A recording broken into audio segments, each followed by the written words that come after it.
आदरणीय अध्यक्ष महोदय,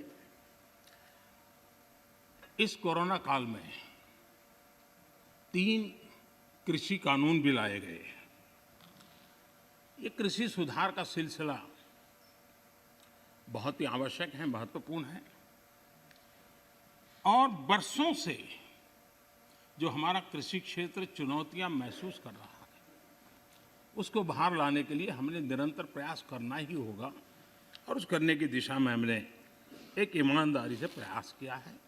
जो भावी चुनौतियां, जिसको कई विद्वानों ने कहा हुआ है, कोई मेरे शब्द नहीं है, कृषि क्षेत्र की इन भावी चुनौतियों को हमने अभी से डील करना पड़ेगा और उसको करने की दिशा हमने प्रयास किया है।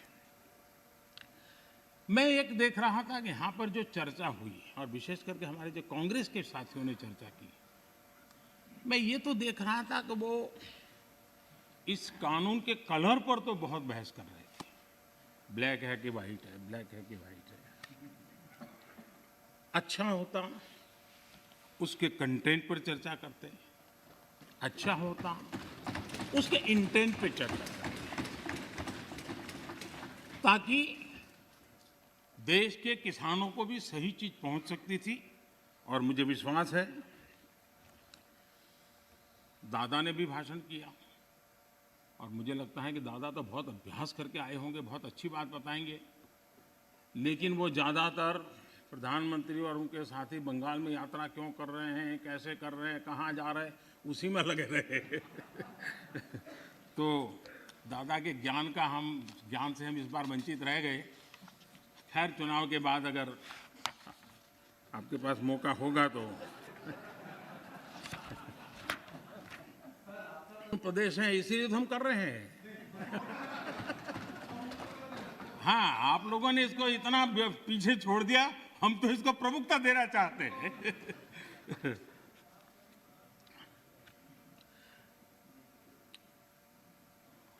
हम एक बात समझें,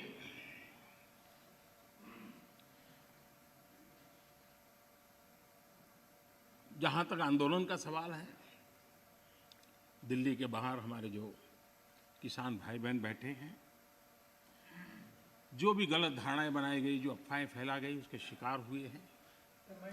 लेकिन मेरा पूरा भाषण बोलने के बाद सब कीजिए, आपको मौका मिला था।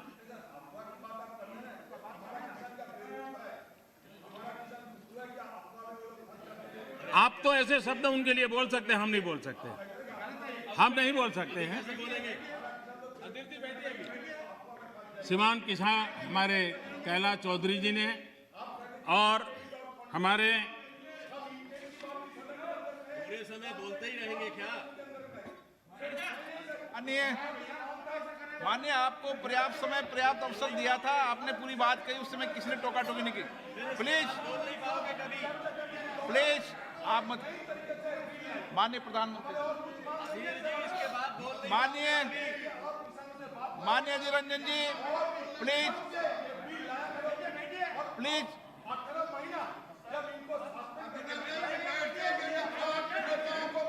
माननीय जी Ranjan ji, please please please please please please please.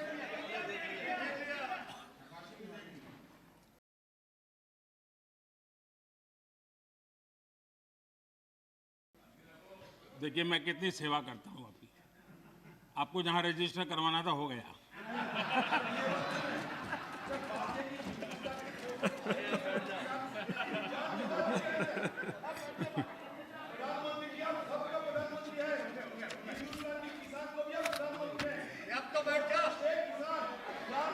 माननीय अध्यक्ष जी,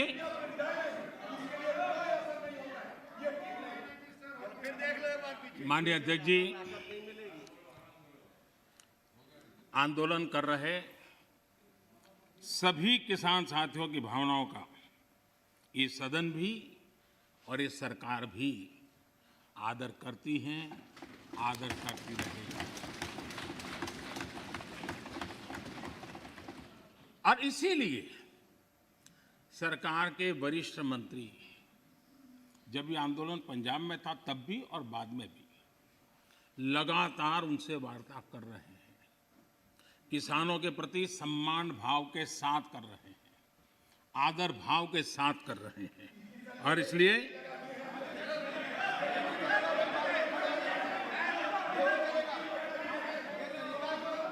आपने 30 मिनट, एक मिनट,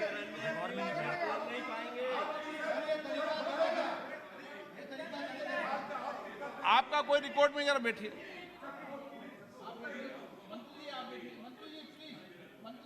अधीर बाबू कुछ कहना है तो और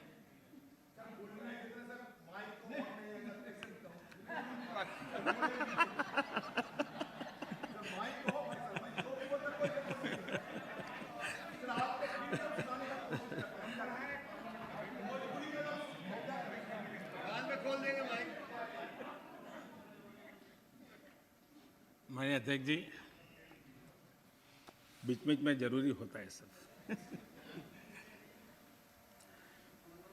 लगातार बातचीत होती रही है और जब पंजाब में आंदोलन चल रहा था उस समय भी हुई है, दिल्ली आने के बाद हुई ऐसा नहीं है। बातचीत में किसानों की शंकाएं क्या है वो ढूंढने का भी भरपूर प्रयास किया गया। उनसे लगातार कहा गया कि भाई अपन एक एक मुद्दे पर चर्चा करें और नरेंद्र सिंह जी तोमर ने इस विषय में विस्तार से बताया भी है राज्यसभा में। तो क्लोज बाय क्लोज चर्चा करने के लिए भी तो कहा और हम मानते हैं कि अगर इसमें कोई कमी हो और सचमुच में किसान का नुकसान करती है उसमें बदल करने में क्या जाता है जी। ये देशवासियों के लिए है, अगर कोई निर्णय करते हैं तो किसानों के लिए है। लेकिन हम इंतजार करते हैं, अभी भी हम इंतजार करते हैं कि वो अगर कोई चीज़ स्पेसिफिक बताते हैं और अगर वो कन्विंसिंग है तो हमें कोई संकोच नहीं है। और इसलिए हम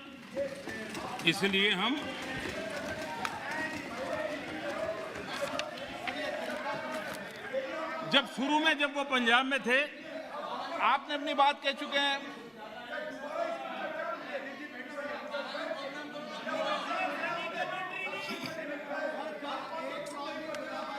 एक मिनट बोल दिया ना, नहीं ऐसा ठीक नहीं है। आपको पर्याप्त समय पर्याप्त अवसर मैंने दिया था, किसी ने टोका टोकी नहीं की थी। नहीं माननीय सुरेश जी प्लीज बैठिए, प्लीज। नो, ये तरीका नहीं है, नहीं, no.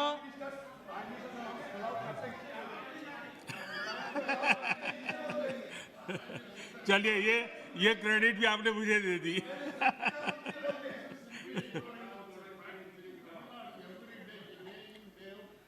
Mister Balu please, please.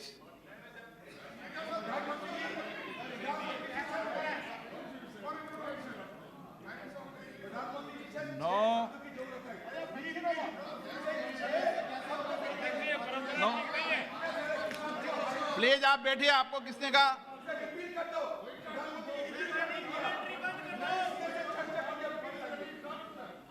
TR Baalu ji please, please, please, please. आपको मैं पर्याप्त समय पर्याप्त अवसर देता हूं। Please, please sit down. माननीय प्रधानमंत्री जी, आपका कोई नोट नहीं हो रहा। माननीय प्रधानमंत्री,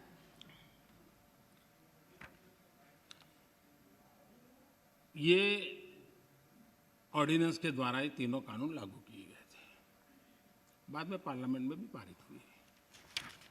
कानून लागू होने के बाद न देश में कोई मंडी बंद हुई है, कानून लागू होने के बाद न कहीं एमएसपी बंद हुआ है।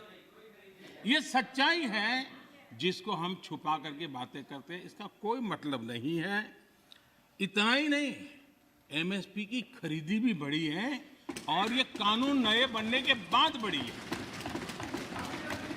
और इसलिए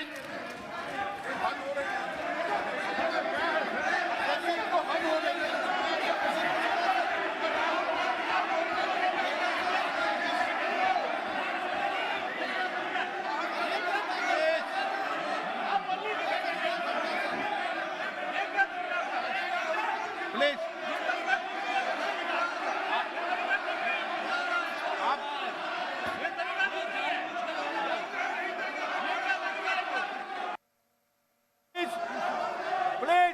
अधीर रंजन जी प्लीज, एक मिनट बैठिए, बैठिए, बैठिए, बैठिए, आसन पे बैठिए। माननीय सदस्यगण, मैंने इस विषय पर आपको सभी मान्य सदस्यों को पर्याप्त समय पर्याप्त अवसर दिया था। जब कोई भी प्रतिपक्ष का माननीय नेता या सदस्य बोलता था तो मैंने सभी से कहा कि सब बात ध्यान से सुने, किसी को टोका टोकी नहीं करे। और रात्रि को 1 बजे तक, जब तक सदन में अंतिम वक्ता था, मैंने पर्याप्त समय दिया है।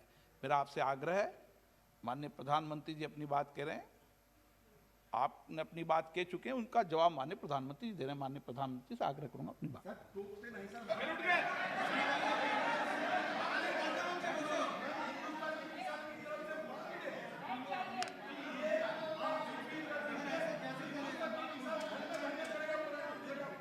प्रधानमंत्री माननीय अध्यक्ष जी, ये हो हल्ला, ये आवाज, ये रुकावटें डालने का प्रयास एक सोची समझी रणनीति के तहत है। और सोची समझी रणनीति ये है कि जो झूठ फैलाया है, जो अफवाहें फैलाई हैं, उसका पर्दाफाश हो जाएगा, सत्य वहां पहुंच जाएगा तो उनका टिकना भारी हो जाएगा। और इसलिए हो हल्ला करते रहो, जैसा बाहर करते हैं वैसा अंदर भी करते रहो, यही खेल चलता रहा है। लेकिन इससे कभी भी आप लोगों का विश्वास नहीं जीत पाओगे, मान के चलो। माननीय अध्यक्ष जी, ऑर्डिनेंस के बाद और पार्लियामेंट में कानून बनने के बाद किसी भी किसान से मैं पूछना चाहता हूं कि पहले जो हक उनके पास थे, जो व्यवस्थाएं उनके पास थी, उसमें से कुछ भी इस नए कानून ने छीन लिया है क्या? इसकी चर्चा, उसका जवाब कोई देता नहीं है। सब कुछ वैसा का वैसा वो है पुराना। क्या हुआ है? एक अतिरिक्त विकल्प व्यवस्था मिली है, वो भी क्या कंपलसरी है? किसी कानून का विरोध तो तब मायना रखता है कि जब वो कंपलसरी हो। ये तो ऑप्शनल है। आपको मर्जी पड़े यहां जाना है जाइए, आपको मर्जी पड़े वहां नहीं जाना है वहां जाइए, जहां ज्यादा फायदा हो वहां किसान चला जाए, ये व्यवस्था की गई है। और इसलिए प्लीज अधीर रंजन जी, अब ज्यादा हो रहा है। अधीर रंजन जी प्लीज, अब ज्यादा हो रहा है, अब ज्यादा हो रहा है। मैं आपका रिस्पेक्ट करने वाला इंसान हूं और मैंने पहले कह दिया, आपने जितना किया, जहां रजिस्टर होना हो गया। और बंगाल में भी टीएमसी से ज्यादा पब्लिसिटी आपको मिल जाएगी। बाबा क्यों इतना? हाँ दादा, देखो मैं बता दिया, चिंता मत करो, मैंने बता दिया।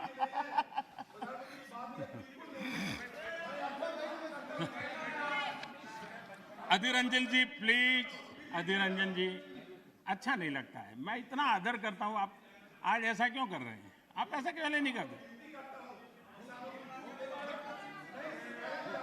अरे भाई, हद से ज्यादा क्यों कर रहे हैं आप? Please Adhir Ranjan ji, please.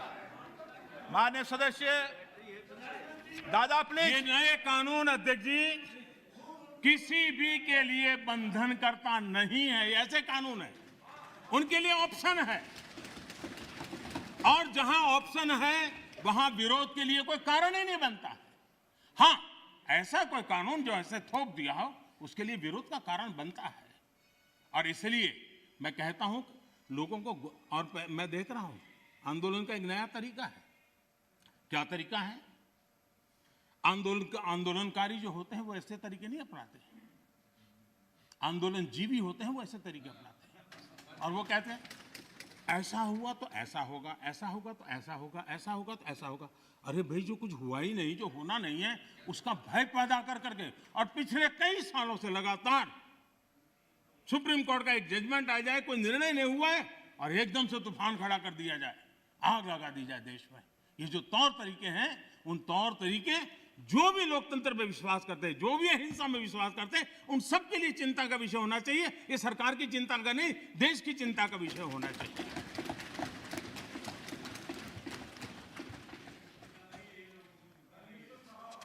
इस प्लीज बाद में समय मिलेगा आपको। नो माननीय अध्यक्ष जी, माननीय अध्यक्ष जी प्लीज, ये तरीका ठीक नहीं। माननीय अध्यक्ष जी, आप समझ। पुरानी मंडियों पर भी कोई पाबंदी नहीं है। इतना ही नहीं, इस बजट में इन मंडियों को आधुनिक बनाने के लिए, उनके इंफ्रास्ट्रक्चर को सुधारने के लिए और बजट की व्यवस्था की गई है। और उस बजट के माध्यम से माननीय अध्यक्ष जी, ये जो हमारे निर्णय हैं वो सर्वजन हिताय, सर्वजन सुखाय की भावना के साथ लिए गए। आप माननीय नेता हैं, अध्यक्ष आप जी, ऐसा क्या करते हैं? आप सीनियर व्यक्ति हैं, प्लीज प्लीज बैठिए। माननीय अध्यक्ष जी, इस सदन के साथी भली भांति इस बात को समझते हैं, लेकिन कांग्रेस और कुछ दलों ने बड़े जोर शोर से बातें अपनी कही, लेकिन जिन बातों को लेकर के उनको कहना चाहिए कि भाई ये नहीं, ये अपेक्षा ये होती है कि उन्होंने इतना स्टडी करके आना है। इतना ही नहीं, जो लोग ये कहते हैं, हाँ, मैं हैरान हूं, पहली बार एक नया तर्क आया इस सदन में कि भाई हमने मांगा नहीं था तो दिया क्यों? हमने मांगा नहीं तो दिया क्यों? पहली बात है कि लेना न लेना आपकी मर्जी है, किसी ने किसी के गले मड़ा नहीं है, ऑप्शनल है, एक व्यवस्था है और देश बहुत बड़ा है। हिंदुस्तान के कुछ कोनों में इसका लाभ होगा, हो सकता है किसी एक आध कोने में न भी हो, लेकिन ये कंपलसरी नहीं है। और इसलिए मांगा और दिए का मतलब नहीं होता है। लेकिन मैं फिर भी कहना चाहता हूं, इस देश में माननीय अध्यक्ष जी, दहेज का कानून, दहेज के खिलाफ कानून बने, ये इस देश में कभी किसी ने मांग नहीं की थी, फिर भी देश की प्रगति के लिए कानून बना था। माननीय अध्यक्ष जी, ट्रिपल तलाक, इसके खिलाफ कानून बने, ये किसी ने मांग नहीं की थी, लेकिन प्रगतिशील समाज के लिए आवश्यक है, इसलिए कानून हमने बनाए हैं। हमारे यहां बाल विवाह पर रोक, किसी ने मांग नहीं की थी कानून बनाओ, फिर भी कानून बने थे, क्योंकि प्रगतिशील समाज के लिए आवश्यक होता है। शादी की उम्र बढ़ाने के निर्णय किसी ने मांग नहीं की थी, लेकिन प्रगतिशील विचार के साथ वो निर्णय बदलने पड़ते हैं। बेटियों को संपत्ति में अधिकार किसी ने मांग नहीं की थी, लेकिन एक प्रगतिशील समाज के लिए आवश्यक होता है, तब जाकर के कानून बनाया जाता है। शिक्षा को अधिकार देने की बात किसी ने मांग नहीं की थी, लेकिन समाज के लिए आवश्यक होता है, बदलाव के लिए आवश्यक होता है, तो कानून बनते हैं।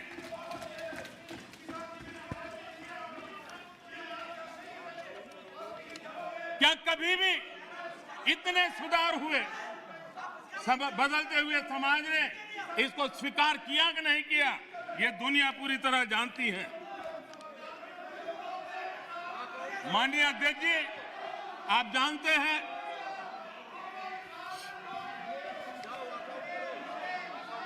उन्होंने पर्याप्त समय, पर्याप्त अवसर दिया है बोलने का, ये तरीका ठीक नहीं है आपका। ठीक,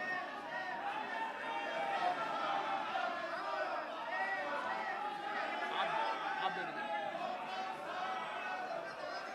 ध्यान दीजिए।